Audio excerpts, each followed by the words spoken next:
കൊപ്രയാട്ടുന്ന ചക്കുപോലെ ഒടുക്കത്തെ പണിയും കഴിഞ്ഞു വീട്ടിൽ വരുമ്പോഴതാ മേശപ്പുറത്തൊരു സമ്മാന സഞ്ചി. ഇതെങ്ങനെ ഇവിടെ വന്നു എന്ന് അന്വേഷിച്ചപ്പോൾ അസൂയയ്ക്ക് നോബൽ സമ്മാനം കിട്ടിയ നയൻതാര പറഞ്ഞു, നിങ്ങളുടെ ഒരു കടുത്ത ആരാധകൻ കൊണ്ടുവന്നതാണെന്ന്. പഴുത്ത പപ്പായ കണ്ട മരംകുത്തിയെ പോലെ സഞ്ചിക്കുള്ളിൽ കൈയിട്ടിളക്കി ഒരു പെട്ടി കിട്ടി. കുലുക്കി നോക്കി, പൊട്ടുന്നില്ല. ഭാഗ്യം ബോംബല്ല. പിന്നൊന്നും നോക്കിയില്ല. സിന്ധു നദീതട സംസ്കാരം ഉളവാക്കുന്ന രീതിയിൽ കടിച്ചങ്ങ് തുറന്നു. എന്റെ മുരുക്കുമ്പോഴുള്ള അമ്മച്ചി വില കൂടിയൊരു വാച്ച്. വെട്ടിക്കൊണ്ടുവന്ന തുണ്ടിന്റെ ചോദ്യം ക്വസ്റ്റ്യൻ പേപ്പറിൽ കാണുമ്പോഴുണ്ടാകുന്ന അതേ സന്തോഷം.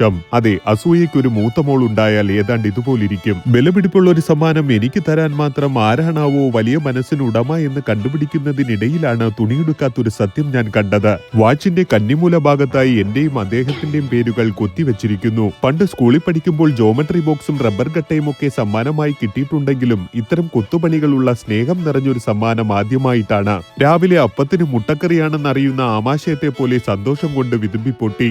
ഇവനെന്താ വയ്യേ എന്ന് ചിന്തിക്കുന്ന പലരും തൊട്ടടുത്തായി ഇരുപുണ്ട്. അദ്ദേഹം എങ്ങനെയാണ് എന്റെ വീട് കണ്ടുപിടിച്ചത് എന്ന ചോദ്യത്തിന് ഉത്തരം കിട്ടാതെ ചോദ്യം പാമ്പൻ പാലം വഴി രാമേശ്വരത്തേക്ക് പോയി.